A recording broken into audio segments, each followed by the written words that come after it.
Pour ne rater aucune de nos vidéos, n'oubliez pas de vous abonner et d'activer la cloche. Nous payons le prix de l'impunité totale de l'État d'Israël. Seuls les États-Unis peuvent arrêter Israël. Le problème pour moi, c'était que Gérald Darmanin, il a été épinglé dans un de ses livres pour reprendre des tropes antisémites et qu'il est au pouvoir. On est dans une mer de sang. Les colons sont des enfoirés. Le rôle politique de l'État, c'est nos adversaires, c'est ceux qui se mobilisent contre notre politique. Il faut sortir de ce truc binaire.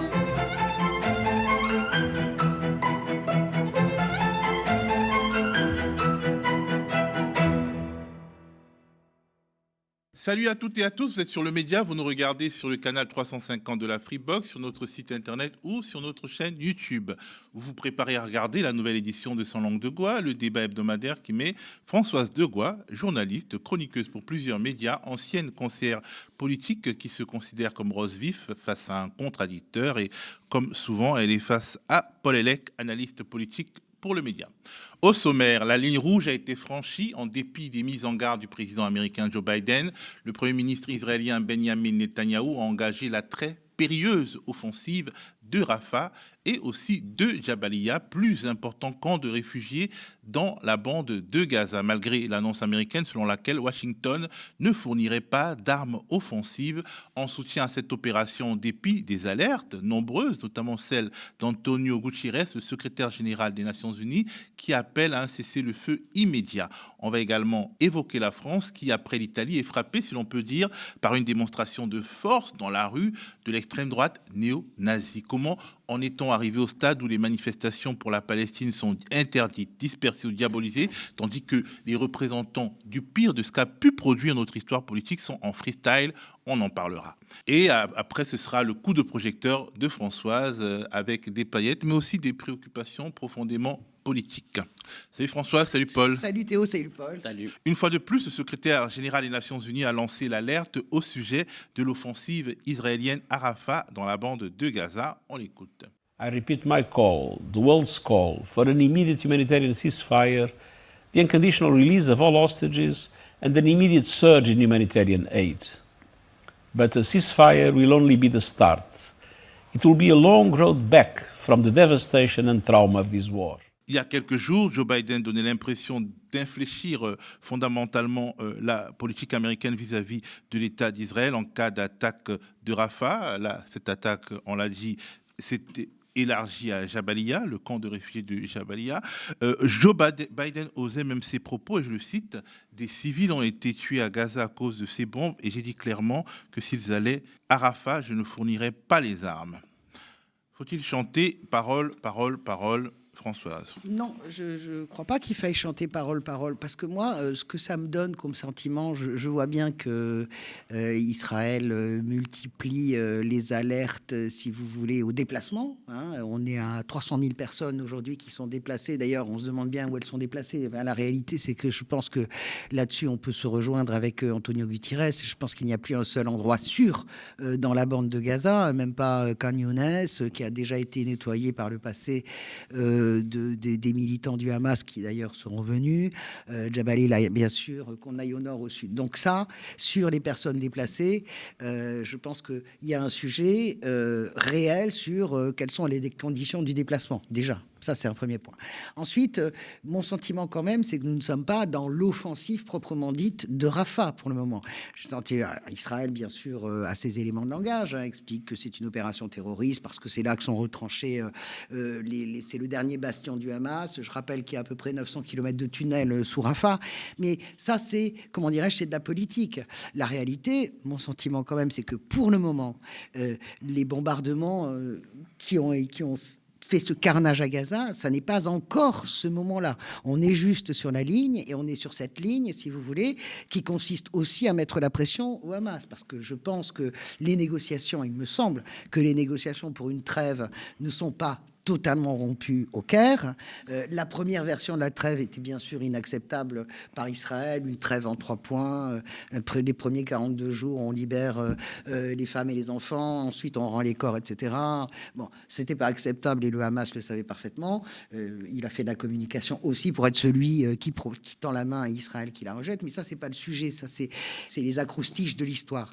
Ce qui me paraît, c'est que je pense qu'on est quand même dans encore, je l'espère, je le souhaite, on est encore dans un moment de pression maximale d'Israël par rapport au Hamas pour rendre les otages. Ensuite, sur la position... L'ONU est alarmiste. Non, mais tout le monde est alarmiste, et il n'y a pas que l'ONU, tout le monde est alarmiste. Personne ne veut cette offensive sur Rafah. Je veux dire, il y a la moitié des habitants en Israël qui ne la veulent pas. Je rappelle quand même que tous les samedis soirs, à Tel Aviv, il y a des milliers de manifestants rapportés à un pays de la taille d'un mouchoir de poche comme Israël. C'est l'équivalent de centaines de milliers, voire de millions de gens qui manifestent. Donc ça, c'est le premier point.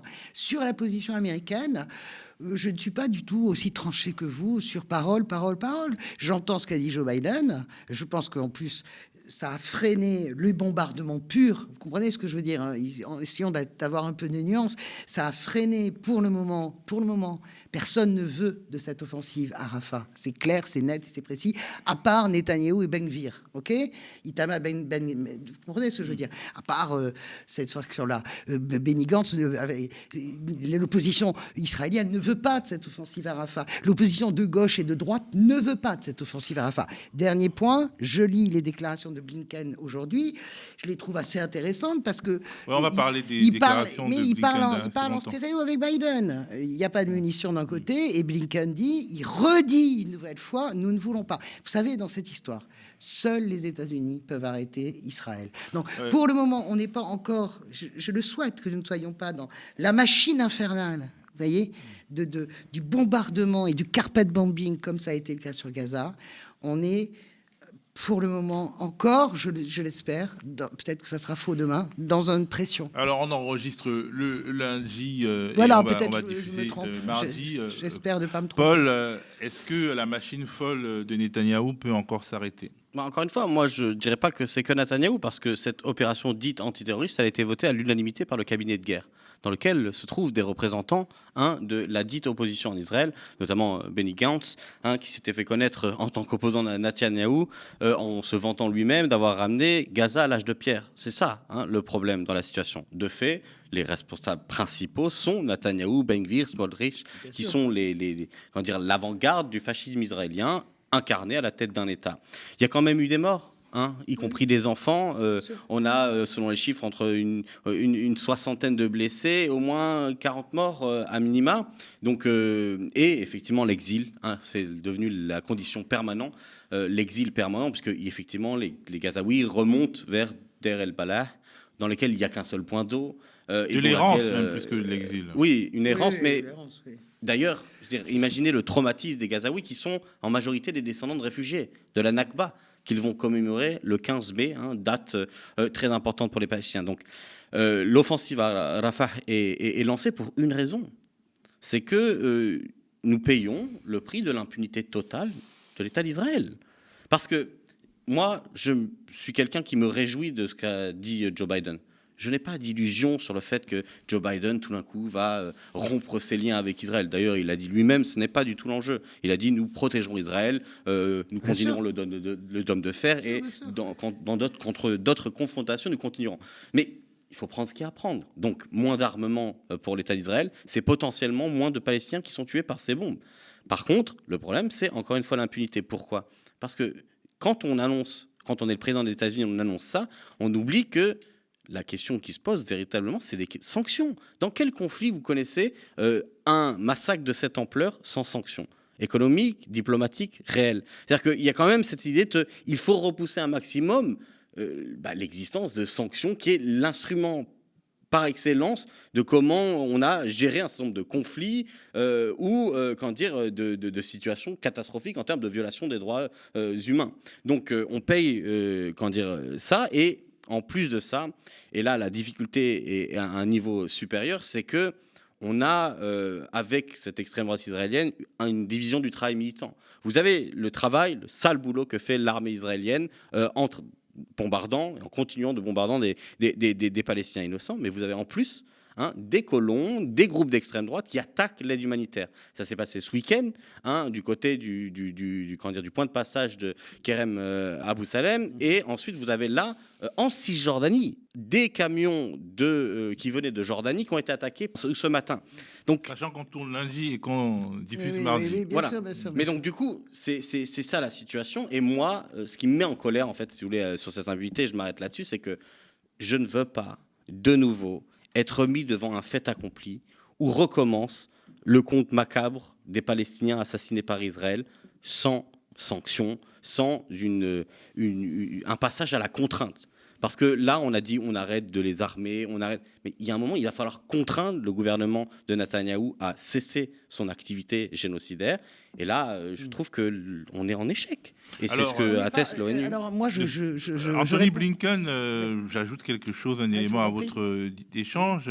Il avertit Israël, il dit une offensive à Rafah n'anéantira pas le Hamas. Il admet même qu'Israël viole le droit international humanitaire, mais au final, n'en dit-il pas trop ou pas assez? Oui, Comment écoutez, affirmer tout cela et continuer à soutenir Tel Aviv? Le non-respect du droit international humanitaire, c'est quand même... Toutes les grandes nations occidentales ont violé le droit international en permanence, honnêtement. Mais elles n'ont pas affirmé qu'elles le violaient. Non, mais bien sûr, elles n'ont pas affirmé qu'elles le violaient, mais enfin bon, quand on va bombarder l'Iran, quand on va bombarder Mossoul, quand on n'a même pas le feu vert de l'ONU et qu'on va bombarder la Libye, je vous rappelle, avec honnêtement, regardez le résultat du chaos en Libye, quand 99, quand l'OTAN, malgré le veto de la Russie aux Nations Unies, bombarde 8 mois la Serbie et Belgrade, tout ça pour faire sortir Milosevic du trou. Honnêtement, pour en terminer, sérieusement, moi j'en ai marre de ces trucs fumeux. La réalité, moi je rejoins absolument Paul là-dessus, la réalité c'est comment on arrête la chose. C'est ça le véritable sujet. Sur Blinken, évidemment... mais Blinken donne une analyse stratégique qui dit de toute façon... Je connais les buts de guerre, je sais très bien, j'ai très bien lu une interview de Blinken comme vous, je sais très bien que lui dit de toute façon le Hamas se reconstituera comme à Khan Younes. Il le dit parce qu'il a besoin d'argumenter. La réalité, si vous voulez, c'est qu'en termes de buts de guerre, il y a des dizaines de milliers de morts palestiniens. Je pense qu'on peut évaluer à peu près à 15 ou 20 000 combattants du Hamas qui ont été éliminés, mais il en reste quasiment le double, puisqu'on évalue à peu près ce groupe terroriste à 40 000 combattants à peu près. Voilà. Donc on est dans une mer de sang, on est dans une marée de sang. Je voulais juste préciser que à chaque fois, mon sentiment est très éprouvant par rapport au Hamas. Il n'est jamais cité. La responsabilité du Hamas dans cette affaire, elle est colossale. Si le Hamas rendait les otages, par exemple, nous en serions pas là. Si le Hamas...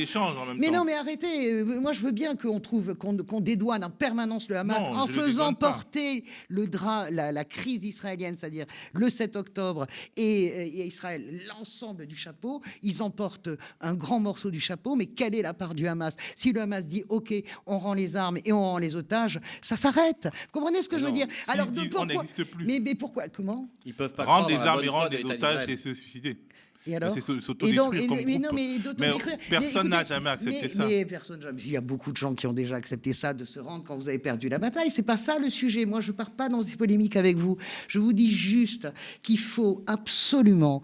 On ne peut pas parler de cette situation si, à un moment donné, dans la phrase et avec son cœur, on ne rappelle pas la part de responsabilité sanguinaire du Hamas dans cette affaire, pas simplement depuis le 7 octobre, dans ce qui a suivi. Je le redis, parce que les boucliers humains, ça existe aussi. Et vous savez très bien que les Palestiniens ne sont pas des gens très heureux avec le Hamas. Et vous savez très bien la pression exercée par le Hamas. Je veux bien que Paul nous parle, et c'est vrai que les colons sont des enfoirés, et ça, nous sommes tous d'accord là-dessus. Ce sera un autre dossier sur la violation des règles internationales. Je suis 100% d'accord avec vous. Encouragé par ce climat Ben-Gvir, moi c'est surtout là, Itamar Ben-Gvir et Netanyahou qui a passé ses accords avec le diable pour ne pas perdre le pouvoir et surtout pour ne pas être jugé pour corruption. C'est surtout ça le sujet.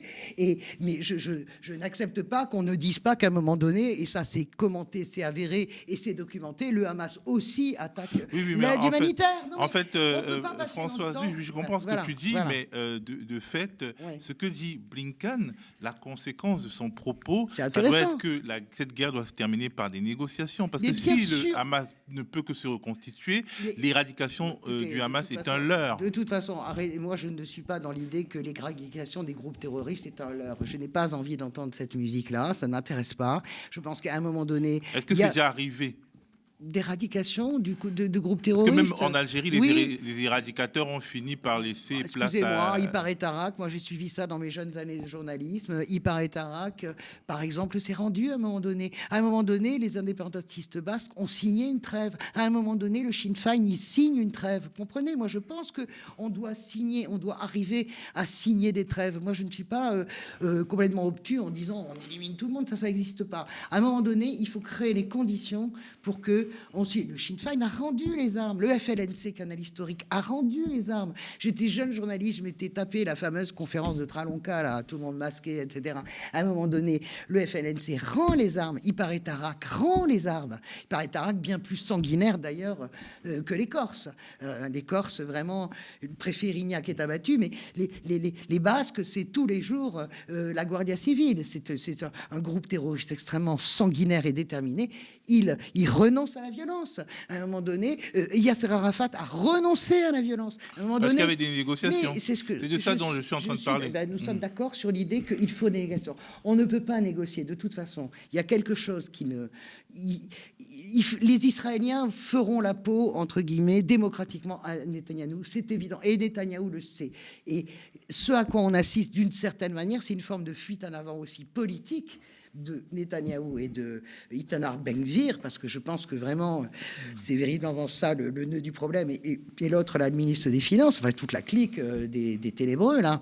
Et en réalité, voilà, ce pays, le pays Israël en lui-même se révolte.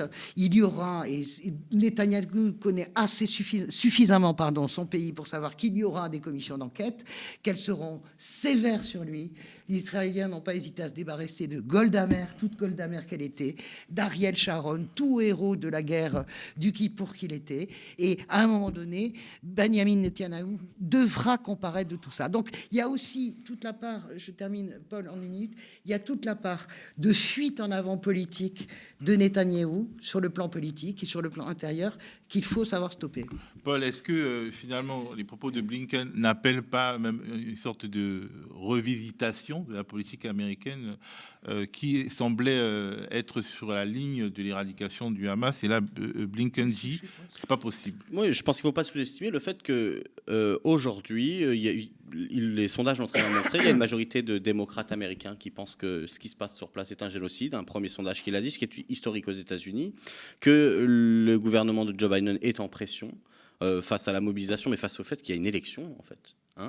Qu'il y a une élection et qu'ils doivent répondre à des aspirations de la jeunesse mobilisée, des étudiants qui ont dit on ne veut plus que les États-Unis participent de ça. C'est ce qui s'est développé dans la gauche américaine depuis ces derniers, on va dire une dizaine d'années, sur le rôle fondamental que les États-Unis jouent dans ce qui se passe sur place, et en tout cas dans l'impunité d'Israël. Deuxième chose, il y a aussi le fait qu'il dit nous sommes forcés de reconnaître plus ou moins que nos bombes ont été utilisées pour violer les droits de l'homme.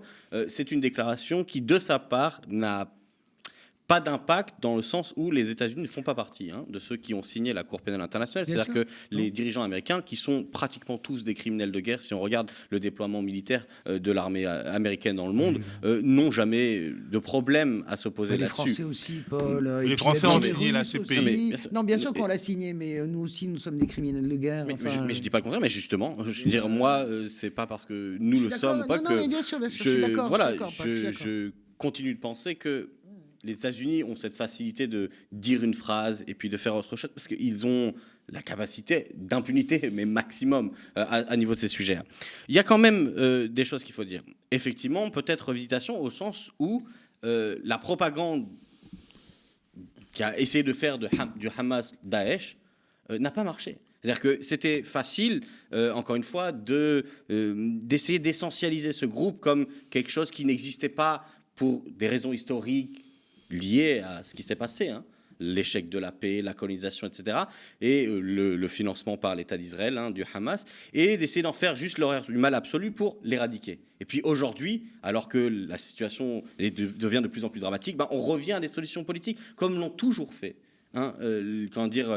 Tout conflit, toute confrontation extrêmement violente, parce qu'il n'y a pas d'autre solution qu'une solution politique. Et la solution politique, elle doit passer par une vision qui n'est pas une vision unilatérale, morale, mais une vision concrète, liée au rapport sur place. Et peux le dire, encore une fois, sans aucun problème, dans le sens où, je veux dire, moi je sais très bien qui est le Hamas. Encore une fois, je veux dire, la première action politique du Hamas à Gaza, c'est de s'attaquer aux militants communistes qui tenaient par exemple le Croissant Rouge et les universités étudiantes. Donc moi, je n'ai pas d'illusion sur la couleur politique. Ça n'empêche qu'ils ont représenté un acteur majeur de représentation du mouvement national palestinien et que, voilà, la situation a amené à là. Et il faut, encore une fois, regarder l'ensemble du problème. Et dans le problème, je voudrais rajouter 2 trucs. C'est que là, vous avez un reportage de CNN sur la torture qui annonce, parce qu'ils ont fait parler des lanceurs d'alerte israéliens. Et heureusement que ces lanceurs d'alerte israéliens ont parlé, parce que malheureusement, les journalistes palestiniens, au prix de leur vie, racontent depuis des années que la torture de masse fait partie du système de fonctionnement de l'État colonial, et on en a peu parlé. Et je le dis avec émotion, parce qu'il y a eu 8600 arrestations en Cisjordanie, et moi j'ai appris qu'une de mes amies, jeune élève avocate, a été arrêtée.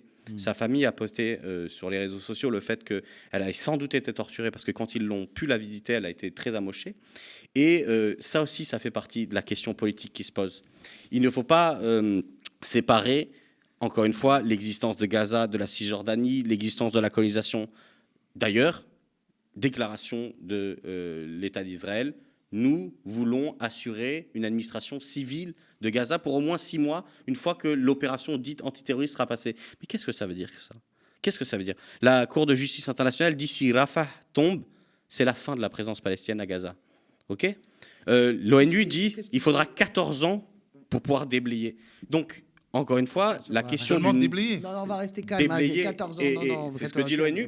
Et lancer un processus de reproduction. Mais 80% de la bande de Gaza est détruite. Bien sûr, mais c'est pas Donc, 14 ans que tu n'as pas besoin de 14 ans pour refaire. Non, moi, vraiment, Paul... Moi, je tiens à ce que disent les Nations Unies. Les Nations Unies disent, les Nations Unies font de la politique, tous les dirigeants arabes qui sont prêts à mettre la main à la poche, il faudra qu'Israël mette la main à la poche aussi, parce qu'elle sera condamnée par sa Cour suprême aussi, comme ça arrive souvent, pour mettre la main dans la poche. Il faut arrêter de... Enfin, il faut pas nier que dernièrement, les décisions de la Cour de justice israélienne ont systématiquement été zappées par le gouvernement. Et encore une fois, moi, je demande à voir. Oui, il y a des gens qui se mobilisent en Israël. Moi, je n'ai jamais nié. Je vous rappelle que le porte-parole des familles des otages a démissionné de son rôle pour protester le fait qu'il désigne le gouvernement israélien comme responsable de refuser des trêves et donc des accords politiques, parce qu'encore une fois, ils ne veulent absolument pas le faire. On va passer au sujet d'après. La question, c'est quelle est la voie pour la paix ? Et encore une fois, je le dis, le seul mot-clé, c'est contrainte.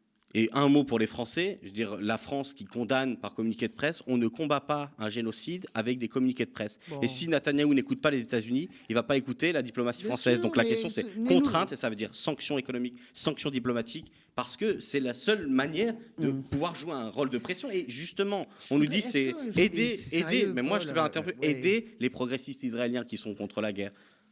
Ça, sanctionner le gouvernement. C'est ça qu'il faut faire.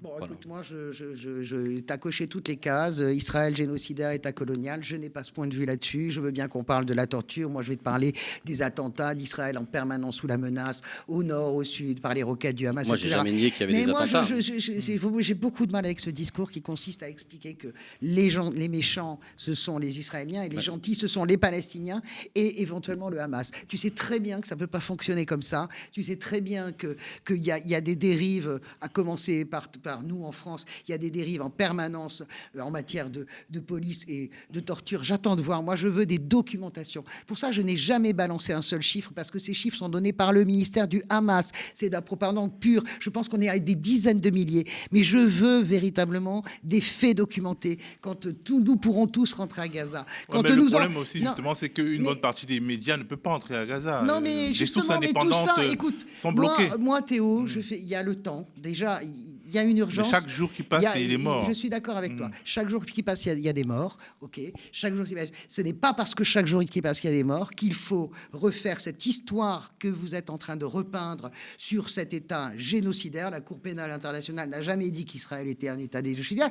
Elle a dit qu'il y avait peut-être un processus génocidaire. Donc il faut vraiment se calmer. On ne peut pas manier les mots. Mais c'est bien très grave. Enfin bref, on sera d'accord sur nos désaccords à ce sujet. On va passer peut-être au sujet d'après. On génère que de la haine, si tu veux. C'est-à-dire que c'est aussi con de dire, si on met de la nuance, que tu es un soutien de Netanyahou, que c'est aussi con que je dise que toi, tu es un soutien du Hamas. Il faut sortir de ce truc binaire. Moi, j'en veux beaucoup à Jean-Luc Mélenchon et aux Insoumis d'avoir hystérisé ce débat. J'en veux beaucoup parce qu'on ne peut pas sortir. C'est la même face de la même pièce que Meyer Habib pour moi. Vous comprenez ce que je veux dire? J'entends les délires de Panot, Mathilde, sur l'Eurovision. Je vois les délires de Meyer Habib sur Gaza. Vous comprenez bien que quand on est dans une colère comme ça, on ne peut pas sortir. C'est pour ça que moi, il me semble que Blinken, de mon point de vue, je trouve que Biden et Blinken, quel que soit, et je rejoins Paul, les arrière-pensées électorales ou pas, hein, mais plutôt comme ça, je trouve que il y a un chemin qui s'ouvre. Et basta les hystériques et les caractériels. Je m'en fous de la haine qui pulse et des milliers de manifestants sous la fenêtre d'une pauvre chanteuse de 20 ans, comme je me fous des délires de Meyer Habib, qui fait plus de mal à Israël que n'importe qui. Voilà. Bon. On dit. est d'accord Et vous ne sur coupez les pas au désaccords. Ce week-end à Paris, des centaines de personnes ont regardé médusé le cortège d'une manifestation de néo-fascistes et de néo-nazis en pleine capitale de France en 2024. À tous les camarades assassinés!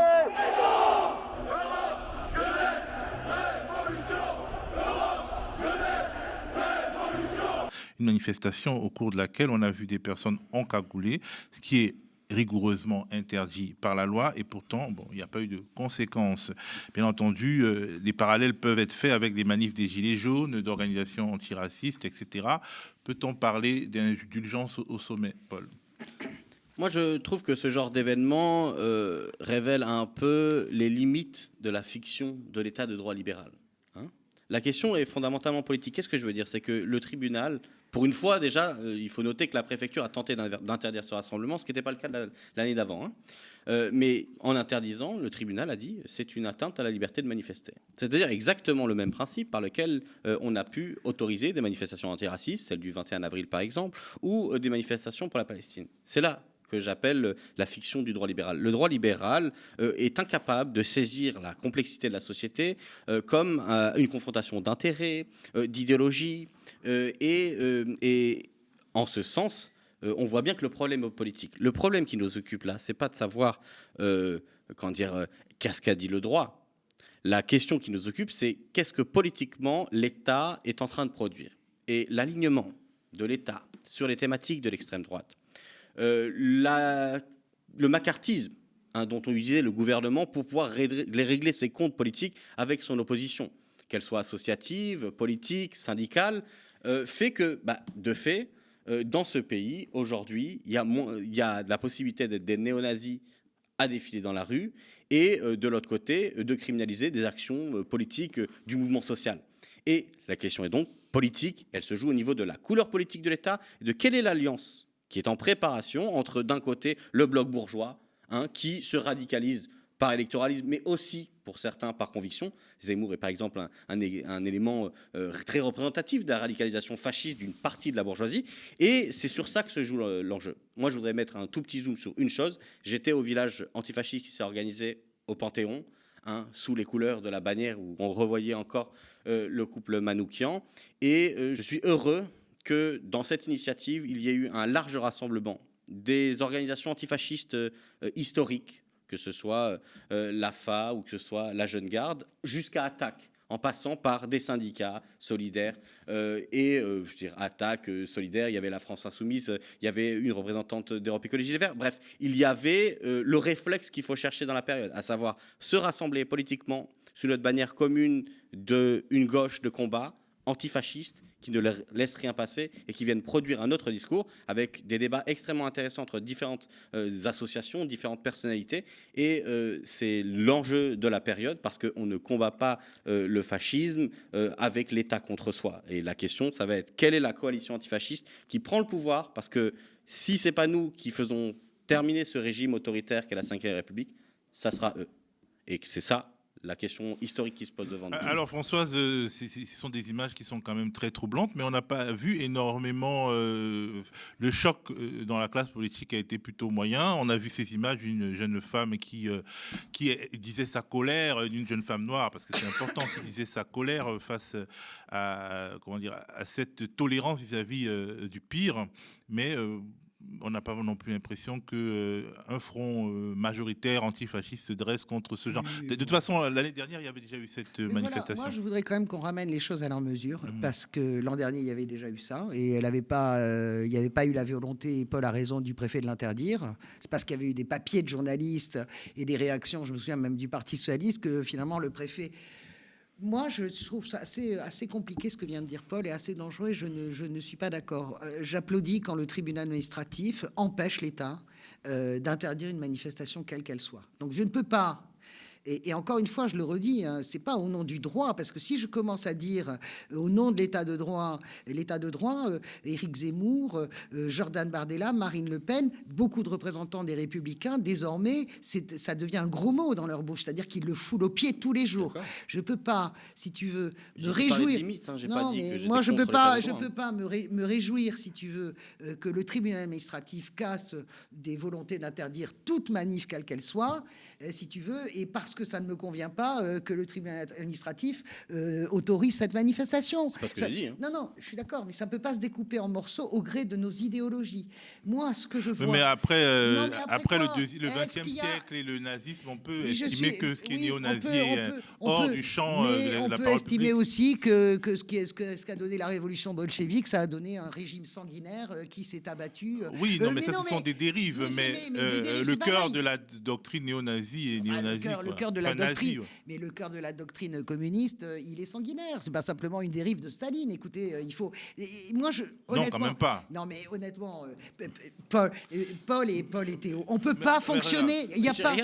Non, il y a pas le bien d'un côté. Parce que je suis un bon communiste. Moi, je m'en fous. Moi, je suis de gauche complètement, mais je peux pas être cette gauche sectaire qui considère qu'il y a les bonnes manifs à interdire et les mauvaises manifs à interdire. Soit on décide que toute manif est autorisé à partir du moment où il n'y a pas une atteinte, comment dirais-je, un délit. Par exemple, il était cagoulé. Ils étaient cagoulés. Ils avaient beaucoup de gens caché leur visage. Imagine-t-on les policiers agir comme ça vis-à-vis d'Antifa beaucoup de manifestants de Sciences Po avaient caché leur visage derrière des foulards. Enfin, cacher ses visages, tu as assez fait de manifs pour savoir qu'on cache à un moment donné nos visages. Je ne suis pas en train de donner... dans un cas, il y a des conséquences. Théo, je ne suis pas en train de donner raison à ces types. Oui, bien sûr. Étaient 300, qui étaient, c'est comme la bande des natifs, ils agitent, si tu veux, le cocotier, c'est comme, moi, vous savez, je vis entre Paris et Rome, c'est tous mes copains qui hurlent parce qu'il y a les anciens, les partisans mussoliniens qui se rassemblent tous les ans, c'est le même folklore, tous les ans. La différence, c'est que maintenant,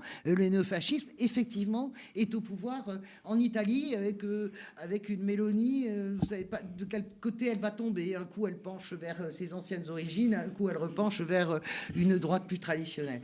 Moi, je ne crois pas, mais là où je rejoins Paul, c'est que tout le discours politique de la droite classique et du macronisme sert évidemment pas ce truc folklorique et tout à fait vomitif. Si tu veux, moi j'ai pas envie de voir des mecs en noir avec des croix celtiques, on sait tout ce que ça veut dire, mais en soi ça n'est pas très impactant, même en termes d'image. Les Français sont des adultes, ils savent faire la différence. Non, ce qui m'ennuie profondément, ce qui me gêne profondément, c'est tout le discours, si tu veux, quand tu as un président de la République qui reprend lui-même les mots qui étaient réservés à l'extrême droite, décivilisation par exemple, Renaud Camus, c'est ça le véritable sujet. François, je te pose une question un peu... Sujet. Donc je t'explique juste qu'il y a tout ce bloc-là, et je rejoins tout à fait Paul là-dessus, tu as une espèce de... Ça va être eux ou nous, tu comprends? C'est ou la gauche, si tu veux, dans sa diversité la plus absolue et la plus large, c'est-à-dire la gauche qui va, j'ai envie de te dire, du NPA et même des anards, si tu veux, j'ai presque envie de te dire jusqu'à Cazeneuve, voilà, c'est ce bloc-là. Si tu veux, ça va être eux ou nous. Voilà. Le centrisme n'existe pas. Renaissance, le centrisme, le macronisme est une foutaise, véritablement. Et nous en sommes là. C'est une bataille rangée. Voilà. Alors, c'est pas une bataille rangée, genre. Pour en terminer avec la petite polémique quelqu'un qui serait une vraie gauche, genre il y aurait que la gauche uniquement pure de Mélenchon et tous les autres, on serait tous des cons. Non, c'est pas ça. C'est l'ensemble des forces de ce pays. Pour revenir à la polémique que j'ai lancée, je me fais un peu provocateur pour te demander, Françoise, est-ce que tu penses qu'une manif de Daesh serait autorisée à Paris? Bien sûr que non, c'est un groupe terroriste. Les nazis, non, ils sont pas- il y a mais- des attentats, les groupes nazis ont tué plusieurs personnes, notamment récemment à excuse-moi, Paris, je suis parfaitement un rugbyman Je suis à la retraite. le magnifique rugbyman argentin qui a été assassiné. Et Ah, alors, bon. Donc c'est ce sont les des gens- terroristes. Excuse-moi, les gens qui défilent là sont pas des groupes. Comment dirais-je? Ce sont pas des groupes. C'est la même polémique que tu fais, que la polémique qui a été faite à l'association de soutien à la Palestine à l'université de Lille, qui publie des cartes From the River to the Sea. Bon, ça n'a rien à Mais voir. je t'explique. Et dont la défense a été, mais cette association, elle est déclarée, elle n'a jamais été interdite. Les gens qui sont dans la rue, là, ce ne sont pas des groupes qui sont interdits. Tu me parles de Daesh. Comment Mais tu peux- est-ce que tu imagines qu'un parti national-socialiste sera autorisé par le ministère de l'Intérieur? Mais un parti national-socialiste de quoi? Comme ça, dans les faits, dans le... Comment Ouais, dirais-je? non, mais Dans l'absolu. Puisque le livre, même Mein Kampf, je pense, je suis pas sûr si c'est encore interdit, mais en tout cas ça a été longtemps Mais interdit. tu plaisantes, c'est republié, ça a été oui, publié mais ça a été- dans une collection avec une exégèse extraordinaire. Ouais, donc, ce que je Chaque veux dire, page, c'est que- etc. Ce que je veux dire, c'est que Mein la Kampf est publié. démocratie, pour se protéger, peut donner des limites. Eh bien, c'est moi, pas mon opinion forcément. j'ai compris ce que crois tu pas à dis. Eh bien, moi, 100%, je crois. Mais je dis quand même que oui. Moi, je crois que la démocratie. Les nazis dans la rue, c'est pas comme. Mais les nazis, est-ce les- que le problème n'est bien sûr que je ne suis pas en train de minorer ce que sont les nazis. Est-ce que ces groupes-là sont autorisés, sont interdits? Non, ils ne le sont pas, d'accord? Ça, c'est ça l'état de droit, c'est de les interdire. Est-ce qu'il y a quelque chose qu'ils font de répréhensible pénalement? Est-ce qu'il y a des chants racistes et des chants antisémites et des chants homophobes et grossophobes et négrophobes, etc.? La réponse est non. Et donc, oui, je te dis, la démocratie, Il suffit d'aller elle dans est leur sans groupe limite. Telegram pour savoir. Mais on s'en fout. bah, Mais dans les faits, écoute, Théo, tu te rends compte à quoi ça mène, ta façon de penser? Ça mène à un moment donné, on fait du procès d'intention et à un moment donné, Non, on fout. ça mène à ce que moi. Mais non, vu ce ça que je mène. suis, Moi, je pense les que. nazis, ça me stresse beaucoup Mais plus moi que aussi, quelqu'un d'autre. mais moi aussi, ça me stresse, les Bah, nazis. Moi aussi, Je pourrais pas me défiler. mais non, Non, mais mais enfin, bref. les nazis, ça me Il y a stresse, mais ça n'a Paul qui aucun estime sens. qu'on est dans un- Tes questions dans un- n'ont absolument aucun sens. Moi, je pense que la démocratie, elle est forte parce qu'elle est illimitée, justement. Paul, Non, mais si vous aviez le débat entre vous, moi je veux Pardon, bien Paul. participer, mais là, c'est non, la mais parole, encore la une fois, sagesse la va question s'exprimer. c'est le rôle politique de l'État peut être extrêmement dangereux parce que l'État peut être capturé par des intérêts privés, par des gens qui portent des idéologies. Et on a le choix.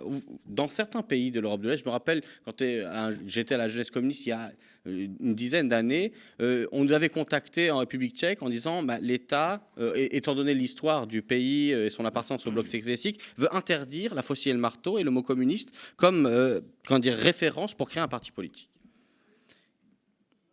Donc le problème, c'est que quand on confie à l'État le rôle de faire la police de régulation, on est dans une situation où un jour ils vont interdire telle idée et le jour d'après, ça sera quelqu'un d'autre qui le fait. Donc, tu es d'accord avec moi que la décision du tribunal administratif, elle me paraît claire. Hein. Enfin, la question, c'est donc trouble à l'ordre public, mais par contre, on peut politiser certaines choses. Voilà. C'est-à-dire que on le sait, ça a été documenté plein de fois, un certain nombre de symboles, comme la croix celtique, ou un certain nombre de références au Troisième Reich ont été dissimulées par ces groupes d'extrême droite à travers tout un folklore, des façons de s'habiller, des signes distinctifs, des tatouages, etc. Et en soi, ça, puisqu'il ne s'agit pas d'opinion mais de délit, c'est punissable. Oui, mais en Et donc, l'occurrence, ce que c'est saisi par personne. Non, mais tu c'est comprends ce que je veux te ce dire? que je souligne, c'est que moi, ce que je dénonce, c'est le fait que l'État n'organise aujourd'hui une bataille que contre des idées Je crois pas, moi. progressistes. Ah, je C'est crois ça pas du le tout. macartisme qu'il y a aujourd'hui. Je crois pas du tout. Et je veux dire, bien sûr qu'il y a eu des dissolutions de certains groupes d'extrême droite, il faut le dire. Bien sûr, je pense que Le la problème chasse, pour moi, c'est pas que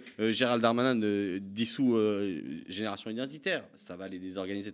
Le problème pour moi, c'est que Gérald Darmanin, il a été épinglé dans un de ses livres pour reprendre des tropes antisémites et qu'il est au pouvoir.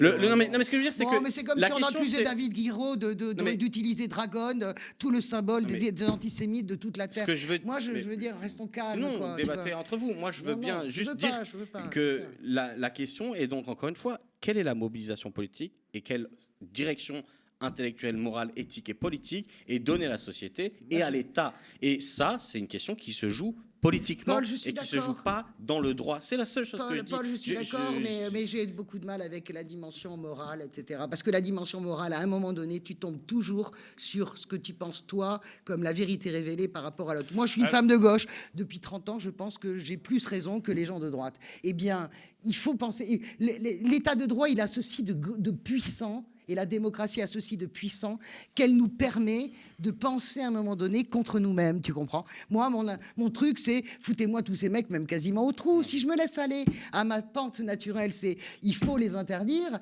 mais je ne suis pas logique et je ne suis pas en accord avec l'universalisme François, de notre tu parles démocratie. beaucoup alors que tu as un Pardon. coup de projecteur que tu veux faire pardon, valoir. Mais, c'est non, bon, mais Paul. le trouble, quand même, je pense qu'il y a un trouble à l'ordre public à faire manifester des gens qui arborent des symboles qui représentent des délits et pas des opinions. Et c'est là la question. Ouais, la Et c'est là où transition pourquoi malade. il se passe rien et qu'il n'y a pas de poursuite. Parce qu'encore une fois, le rôle politique de l'État, c'est eux, c'est pas très grave. Nos adversaires, c'est ceux qui se mobilisent contre notre politique. Et c'est ça que je déplore. Moi, je... Alors, dernier sujet. Pardon, mais je vais parler très peu. Oui, Vas-y. 30 Oui. secondes. 30. Mais je vais laisser Paul commenter aussi. Oui, je t'écoute. Mon sujet, c'est vraiment, je suis très très mal et je ressens un malaise profond avec cette affaire de liste supposée de prédateurs sexuels sur lesquels vous trouvez les plus grands noms masculins du cinéma actuel qui seraient dévoilés au moment de la montée des marches. Je ne sais pas d'où vient cette manipulation. Cette liste circule, elle a été reprise en long et large et à travers sans donner les noms par Cyril Hanouna. Donc, vous voyez, Bloc Bolloré, à qui profite le crime. On accuse Mediapart d'avoir fait cette liste. Mediapart se défend en disant mais nous n'avons fait aucune liste. Cette liste doit dévoiler... On ment à propos de Mediapart. Eh, On comment ment à propos de Mediapart. Mais bien sûr, et puis la spécialiste qui est excellente, Marine Turki, qui est excellente sur les violences sexuelles, m'a dit mais nous on fait pas de liste. Qu'est-ce que c'est cette histoire? Donc ça va être enseigné dans toutes les écoles de journalisme dans les années qui viennent. Cette fausse liste qui devient un fait avéré, qui met complètement Cannes sans dessus dessous, qui fait flipper absolument tout le monde avec des noms. C'est un immense malaise pour moi. Et en plus de ça, c'est parfaitement dégueulasse parce que ça abîme en plus MeToo. Ouais. MeToo n'a rien à voir là-dedans. Judith Godrèche a dit encore ce matin, mais nous, on n'a pas fait de liste. Si ces acteurs très célèbres, et s'il y avait des enquêtes sur eux, ça se saurait. Mais la liste circule sur Internet. Bon, il y a des gens, bon, on va pas le dire. Mais non, je le dis pas d'ailleurs, je m'en fous, vous avez qu'à aller voir sur Internet. Mais voilà. Et donc, c'est vraiment pour moi une entreprise de déstabilisation. Je ne sais pas d'où elle vient. Je ne sais pas de qui elle émane. Mais c'est totalement malsain et dégueulasse. Et puis la pratique des listes, c'est quand même Merci. historiquement, Dégueulasse, voilà. historiquement à l'extrême droite. Et pour parler, d'ailleurs au Cameroun, je me rappelle la dégradation de la presse camerounaise à l'époque, c'était quand des journalistes à gages ont commencé à sortir les listes des homosexuels, les listes de ci. En fait, c'est des Horrible. pratiques qui sont quand même Assez marquées signées. du sceau de l'extrême droite Oui, c'est vrai. et du camp de la haine. Mais pourquoi? Bon, ce qui s'est passé mondialement, hein, et dans ce pays également, c'est qu'il y a une contradiction qui a explosé. Le sort réservé aux femmes dans cette société, fait de violence, fait d'agression, etc., a été de nouveau révélé, parce que ce n'est pas une nouveauté, en fait, par un mouvement politique massif de gens qui ont pris la parole, des femmes. Depuis, nous sommes face au fait que personne ne sait comment trouver une solution juste et efficace. Tout le monde tâtonne à justement résoudre cette contradiction. On a quand même une contradiction qui représente, on parle de 50% de l'humanité et tout le monde a échoué. Les partis politiques ont défrayé la chronique comme le milieu du cinéma, comme toutes sortes de milieux de pouvoir, puisque le pouvoir ajoute toujours à la domination. Et donc, du coup, on est dans cette difficulté, et c'est pour ça que ce genre de rumeurs, de phénomènes est possible, et c'est triste. Je pense que on peut espérer que, effectivement, dans la suite, là, des journalistes fassent leur travail. Je rappelle que, et tu le disais très bien, Mediapart, à chaque fois qu'ils font une enquête, ils prennent plein de témoignages, ils prennent le temps, et que heureusement qu'ils ont ce professionnalisme. Et moi, ma question, c'est, mettons du coup le projecteur sur ce qui se fait de mieux, à savoir, il y a une commission parlementaire qui a été votée à l'unanimité par les députés pour enquêter sur les violences sexistes et sexuelles au cinéma à la demande de Judith Godrèche, et qui, normalement, il me semble, aujourd'hui, on est le 13 mai, doit commencer aujourd'hui à réunir qui seront les parlementaires qui siégeront, puis ensuite regarder le calendrier de son action. Et deuxièmement, matin ou cet après-midi, entre midi et 2, et Judith Godrèche a appelé des gens à se mobiliser sur quelque chose dont on connaît la substance, à savoir les accusations contre le président du CNC, Dominique Boutonnat. Boutonnat, Qui est jugé demain, d'ailleurs. Qui est jugé. Non, je crois que j'ai lu le 14 juin. Mais enfin, en tout mais cas, d'accord, pardon, oui, t'as raison.